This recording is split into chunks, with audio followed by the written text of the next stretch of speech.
And this past June, the Blackhawks would win a generational lottery as they would get the first overall pick where they would draft Connor Bedard, a player who was set to be the next face of the league. Yet, little did we know that Bedard has a younger cousin who is currently tearing up the Western Hockey League. In fact, this kid is setting records. Mercer, down the slot, McKenna scores! Cutting back in front, McKenna, a chance, he scores. You could hear the crowd react. In the spring of 2022, the news would become official as Gavin McKenna would be granted exceptional status, following in the footsteps of his older cousin, Connor Bedard. But unlike Bedard, McKenna has a fascinating upbringing, as he was born and raised in the Yukon, a place with little population, which can ultimately hinder a prospect's development, due to the fact that his competition isn't quite up to snuff compared to, just say, the GTA. And in these situations, child prodigies typically have to play far beyond their age range. And for McKenna, he would play U15 as an 11-year-old, where he would put up an astonishing 22 goals, 39 points in 20 games. For some perspective, Dylan Cousins, who also grew up in the Yukon, had 13 points in 12 games and is now a 30-goal scorer in the NHL. 4 years of age difference can be night and day in terms of physical maturity. In a previous video, I would compare a 15-year-old DeChamps to an 18-year-old Aaron Ekblad. Do you get the point? The next season, McKenna would be recruited to Kelowna's Rink Hockey Academy. However, due to the pandemic, he would lose an entire year of development. But by 2021, it was as if the kid never skipped a beat, because in a U18 league, at the age of 13, side note, playing alongside of Aginla's son, McKenna would lead the league in scoring with 65 points in 35 games. Again, he was playing against guys, 50, 60 pounds heavier, 5 years older. This was a crazy feat, which would earn McKenna exceptional status. Or the next season, and my goodness, I'm not even joking, as a 14-year-old, playing against some guys 7 years older, playing in the WHL, McKenna would break the debut record, as he would put up 4 points in his first game. On the first play, you can just see how McKenna is exceptional. As he intercepts a pass, he would show off his silky hands, evade the defenseman, and finds his teammate backdoor. As this one play basically summarizes his game: hockey IQ, puck skills, and vision. On the next goal, he would show off his hockey IQ and positioning, as he quickly pivots to the slot, and his teammate scores on the rebound.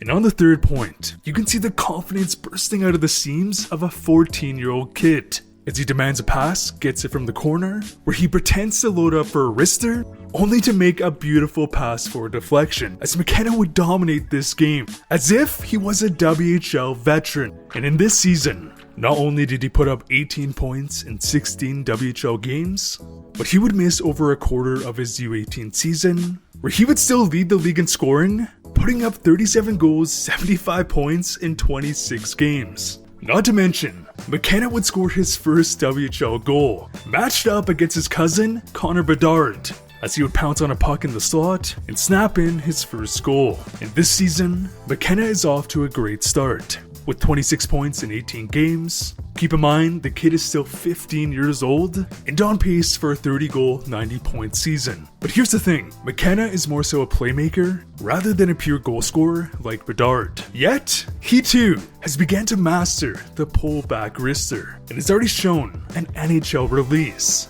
As McKenna to me is very reminiscent of Elias Pettersson, because what makes him so special is his hockey IQ and vision of the ice, as he is constantly playing a game of chess. He's a good skater, not the fastest skater, but his puck skills and passing ability allows him to constantly find open holes on the ice. And if he can't make a passing play, he still has the release to score at distance. Not to mention he has shown a gritty game, and considering that he's already 5'11", 6 feet tall, with more room to grow, we are talking about a potential monster. This kid has huge upside, and he still has this season and 2 more entire seasons before his draft year. And when you consider that Michael Misa would be granted exceptional status in the OHL, we are about to see the first draft, with 2 exceptional status players battling for the top spot. In a previous video, I would go over how a Sidney Crosby lawsuit would cause an immense domino effect, and that Canadian prospects didn't have to take the traditional CHL path to gain respect among scouts,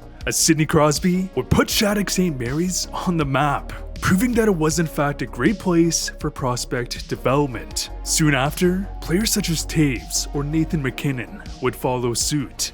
And back in 2020, Macklin Celebrini would establish himself as a top prospect in the world during his time at Shattuck St. Mary's, as he would join the program and put up 51 goals, 141 points in his first season. The next season, as a 15-year-old, playing in a U18 league, Macklin would continue his dominance with 50 goals, 117 points in 52 games, which would even surpass Nathan McKinnon's U16 totals. And at this point, past prodigies would have opted for the National Development Program. But Macklin is a Canadian, so this of course was never on the table. Other prospects like McKinnon would go back to the CHL. However, Macklin would take a non-traditional path, as he would instead follow the path of Adam Fantilli, joining the Chicago Steel of the USHL. And this is where Macklin proved he was on another level, as he would crush Fantilli's totals, putting up 46 goals, 86 points in 50 games, as the kid was nearly a goal per game, as a 16-year-old playing against guys as old as 21. Not only that, Macklin would join Team Canada as an underager, where he would lead the team in points with 6 goals, 15 points in 7 games. And at this point, he was labeled the first overall pick for the 2024 draft. In this season, Macklin would join Boston University, where he has once again surpassed all expectations. As I'm making this video, Macklin has 22 points in 10 games. If he can keep this pace, he will shatter the totals set by Jack Eichel and Adam Fantilli, as Celebrini, like Austin Matthews, is a pure shooter who can score goals from anywhere on the ice, whether it's pullback wristers, one-timers, or off the rush with a soft touch.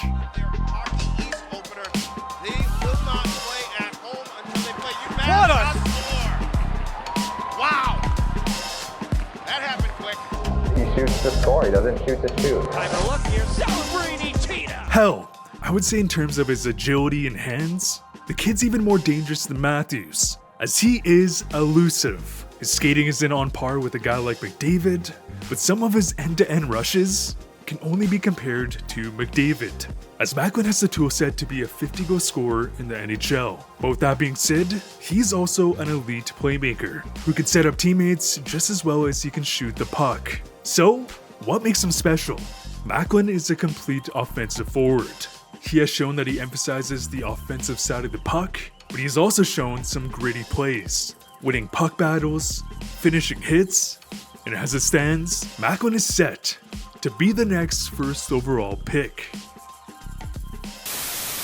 Okay, Matvei Michkov is hands down the most fascinating prospect in hockey, because even though he fell into the Flyers' lap this past draft at pick number 7, Michkov has continued to show the upside, dare I say, on par with Connor Bedard. And this shouldn't be a surprise. No, as Michkov would first pop up on scouts' radars across the globe at age 14, because while playing in a premier U16 league in Russia, this kid would put up goal totals that can only be compared to Alex Ovechkin, as he would score an absurd 70 goals, 109 points in 26 games. He was basically scoring a hat-trick per game as an underager. The next season, Michkov would set the MHL rookie goal-scoring record with 35 goals. And as a 15-year-old, Michkov would get called up to the KHL. Keep in mind, the KHL is regarded as the second best league in the world, with less scoring than the NHL. And with next to no ice time, Matvei would put up 5 points in 13 games. The fact that he scored a single goal was unprecedented. And my goodness, it doesn't stop there, because in his draft year, playing in the KHL, keep in mind still in a limited role, Michkov would score 9 goals, 20 points in 27 games.